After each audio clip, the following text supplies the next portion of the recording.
Well, for the last few weeks and stuff, we haven't been out driving around because, well, COVID and everything else. Oh, no kidding. It's really exploding. Geez, so especially right now with everything being nuts, we're just staying in working on projects. I'm good with it. And it's fine. Yeah. We're blessed that we can stay in and work on projects. I've been working here in the switching yard on the indoor part of the railroad for the last, about 10 days. As you guys know, I have been working outside.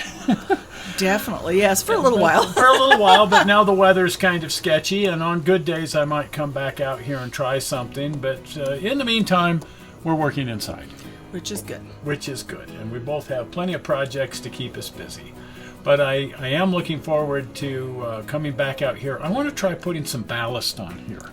That and, getting the power hooked up, which is still on the to-do list. It is nice that we have the two sections of the railroad, the inside and the outside, for just these kinds of days when it's snowing. You don't want to work outside. No, not necessarily. And we've got the switching yard here, which I've been working on for years, actually. But with COVID, I'm actually getting a lot done in here. But this way we'll be able to stage trains and then drive them outside, because this eventually will connect to the outside section of the railroad. But in the meantime, I've been working in here, making the switching yard really fun and nice. And we did a show a couple of weeks ago on putting in the power poles with the lighting and stuff like that. But the thing that I've been working on for the last couple of weeks inside here with other projects going on is the grade crossing. Oh, wow. And you painted a road on the backdrop. I did. And I wanted to do a road crossing here, a grade crossing connecting some mythical road that runs off the end of the railroad to the road that you painted on the backdrop. So let's take a look at some real road crossings. This is what a wood beam road crossing looks like in the real world.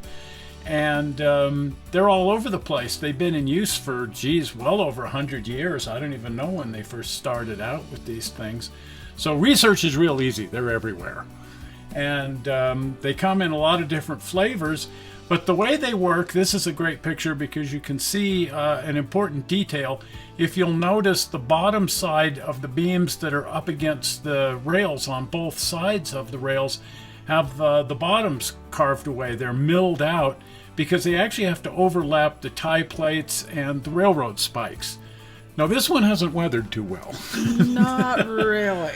They actually hold up pretty well, but as you can see, they do wear out, and they wear out a bit faster than the modern ones, some of which are made out of a plastic, but quite often on the Class A railroads, they look like this. They're cast out of concrete.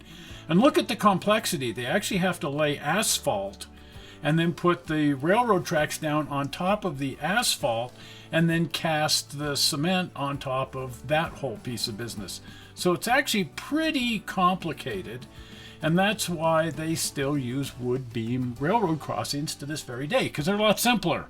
This picture shows essentially kits, and you can see how the outer beams are beveled to go over the spikes and tie plates, and the inner ones just kind of are square, perfectly square. Now, just as our crossing has to be built at a bias, you can see from this picture that a lot of the prototype ones are also built on a bias like that.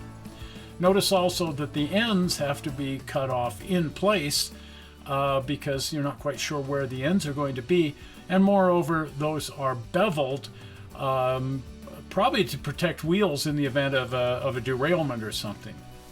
Now, the beams are held in place with screws, and you can see in this picture that there's actually a couple of different styles of screws that they're using on this crossing. This is actually an Allen head screw.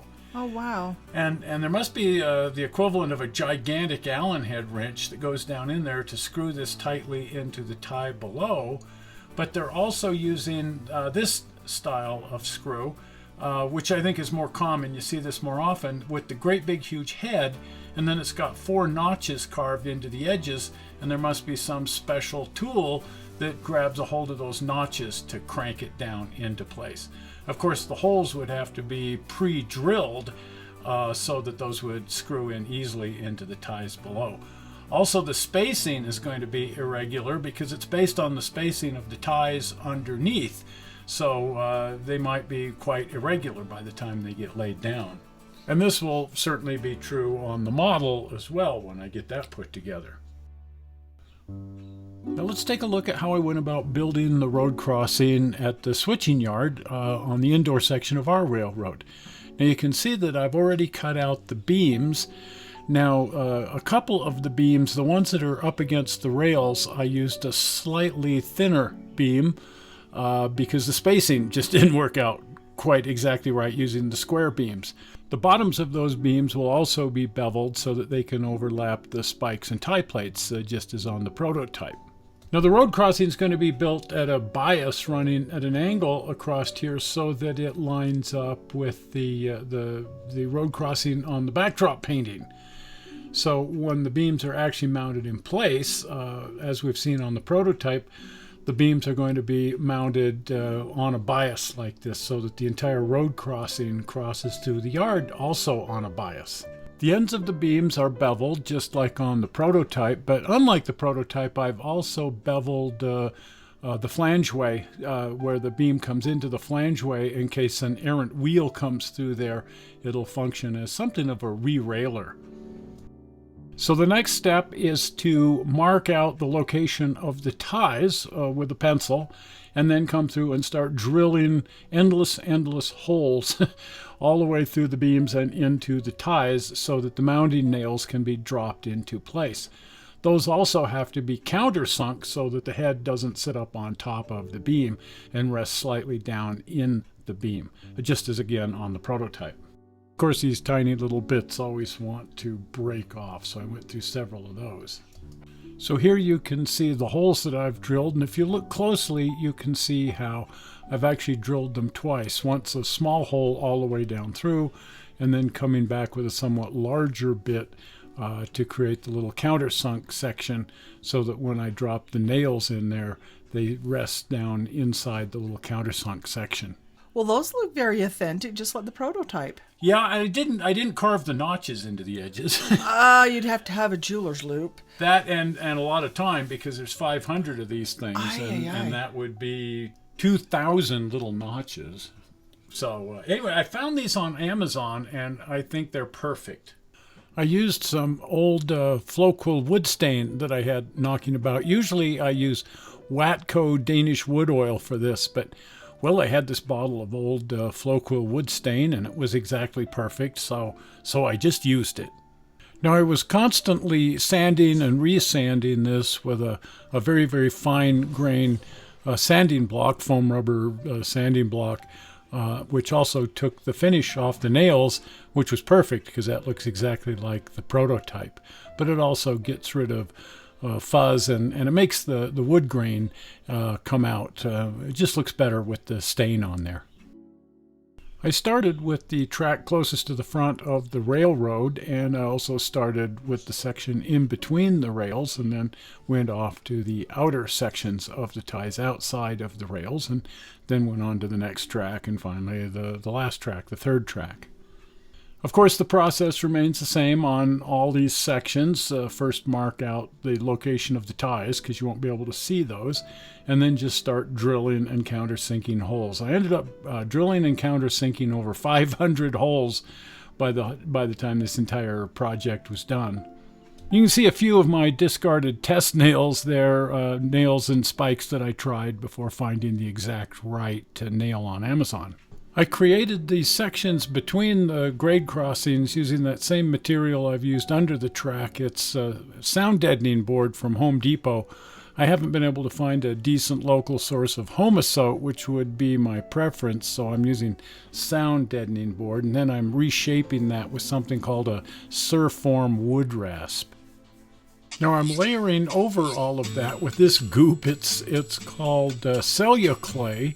It's actually a paper mache product, but it has, I assume, plaster mixed in with it. It dries and looks like plaster, but it's much easier to work with and cleaner if you get it on stuff like my wood beams. It'll wipe right off, where plaster tends to be a big mess. So check this out. Those are wheels. Those are. I got this idea from Ralph Gochner. Oh. And he's used this on his HO scale railroad. Of course, his are smaller, his are HO scale. But I found these plastic wheels and tires on eBay and mounted them on an axle and then on a little handle. And I can roll these back and forth through the Celluclay to create tire ruts. Well, neat. Complete with tire tread and that sort of thing. You can roll it out even on Woodland Scenics or something, and it'll create some interesting ruts. But look how cool that is. You just kind of roll it back and forth and it makes ruts. Oh, that's awesome. Now, just as with real tires, it wanted to build up in the tire tread, so I had to wet the tires first to keep it from sticking in there. But look at that. It leaves the actual tire imprint in the mud. That is so cool. Now, the road crossing, as I envisioned it, is going to be a dry, dusty road. But dry, dusty roads are muddy and at certain times. And so what I want to create is the hard-packed, hard-pan dirt underneath the loose, dusty material. And I think that will work just fine for that. Well, farther on down, you want to put some washboards. Yeah, we've all been down that road. Exactly. Knock your fillings loose if you're not careful. But this road I want to look really well traveled. It is. And to look like people are in and out of here all day long. So I want it to look like a nice, dry, dusty road off to the mountains in the distance that you painted on the backdrops. Once it dries, Celluclay actually does have the look and feel of plaster. Like I say, I think it has plaster in it. I'm not really sure. It's again, it's a paper mache product, but it sure looks like plaster once it's dry. And it takes stain and paint exactly the way plaster does as well, which is really handy. So I just painted this with acrylic paint, and of course that means watering it down. I painted a base coat of brown, and then I came back with a wash in kind of a darker color. And I think that looks neat, but it looks really great as just a muddy road. Yes, it does. And then I got inspired and thought, I'd really like to do a muddy road somewhere here. I still want this to be a dry, dusty road, but I want to try using a clear finish, resin or matte medium or something over the top of one of these roads at some point on the railroad and try to capture that look right there. Gooey, wet, muddy road, because I love the look of that. I just don't want it to be right here. And then, of course, I also ran my wheels through some paint so that I had some mud out onto the wood sections as well. Now, unfortunately, I had to come back and reshape the front edge of the railroad here. I had thought about doing it a different way, and then as I was working with it, I thought, I should have just brought the Celluclay right up to the wood edge all the way along here. And so, unfortunately, I had to come back and lay a new layer of Celluclay over the top of everything. Well, that looks really good. Yeah, I'd almost be tempted to just sort of leave it like that. Mm-hmm. But it's a little too intense. I want it to look like a dry, dusty road, and I get kind of a sense here looking at it of paint and plaster, and it looks a little bit like a model. And so my intention all along was to come back and put some squirrel dirt down. Yes. Over the. Yes. So we got this stuff in Echo Canyon where the ground squirrels had been tunneling. And boy, those little guys create some of the finest powdery dirt that they bring up out of their tunnels. So we scooped up about a bushel of that, and I've been using it here on the railroad, and we just call it squirrel dirt. Right. Not to be confused with... Yeah. Whatever. Anyway, it looks great on here, and I just sprinkled that over the top of the whole thing, and then brushed it around with a dry brush to sort of adjust that around and make it look exactly the way I wanted it to look, as the dry, dusty road that I wanted this to be. And I think that looks pretty good. It does. I grew up around those things, so you did a good job. It looks exactly correct. The downside being that now I have to find some way to stabilize this. Oh boy. Because it's all on the loose, and I don't really want loose dirt wandering around on the top of the railroad, and so I have to glue it in place. Oh. Now, from experience, I know that I can easily glue loose dirt down and make it look right, and this is how I go about doing that. So the 409 bottle is not 409. that's just a spritz bottle. Okay. So it's full of water, and then I added a few, like a tablespoonful of dish soap in there to just make it wetter. And then in this cup, I've added just water and white glue in about the proportion that you see right there. And then stir that up with a stick to create this wonderfully dilute white glue.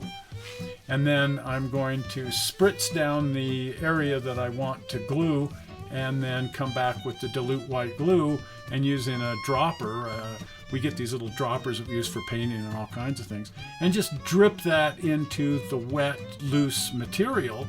And as the glue dries, it dries hard as a rock. The problem here being that most of this road crossing is over that hard panned dirt, and I was afraid that it might not look exactly the way I want. It works great for loose material, and the great temptation once you see the glue on there is, oh, I want to adjust it. No, you have to let it dry, and you have to let it dry several days. And then I was kind of disappointed that where it dried, it didn't look exactly the way I wanted it to. I had it looking really good until I glued it, and then the glue kind of washes it away in places, and well, it just wasn't the look I wanted. So what I had to do was just keep coming back and adding coats over the top of other coats and repairing the damage, because the spritz water itself and the glue, you can see right here where the glue just kind of washed a whole section of it away. Oh dear. So, but I just came back and filled that in with more dirt, more squirrel dirt, and then spritz that and glue, and just keep working it back and forth and back until you get it looking like this. And this is the final product, and I think that looks pretty good. It looks, it looks fine. So I'm pretty happy with this. This is the dry, dusty road that I originally envisioned. Now I need to ballast the entire switching yard. But while I'm working here on the crossing, I wanted to get the ballast in just around the road crossing. I'll come back, and that'll be a future show, doing the ballasting on the rest of the yard. But I wanted to get the actual ballast in on either side of the road crossing. So in this case, I'm using cinders. We went up to Evanston. Right. And we gathered up a whole bunch of actual cinders from an actual roundhouse, and gathered up about 60, 70 pounds of that stuff. Yeah, it was a lot. And then I sifted that down into this fine material. And I'm also using a little bit of squirrel dirt here and so on. But mostly it's cinders as you get out away from the road crossing. But I wanted to make sure that I could get the ballast in place without disturbing my road crossing. I wanted to make sure that was all done before moving on to some other project. So I've got the same process here. I sprinkled the cinders and the squirrel dirt down and brushed it around loosely, and then spritzed it with the wet water, just water and a touch of soap, and then came back with the eyedropper and the dilute white glue. And the nice thing here is where you're working with loose powdery material like this, it always works. It's the trying to create that loose dust over hardpan that was giving me fits. The actual ballast and that sort of thing, I think turned out just fine.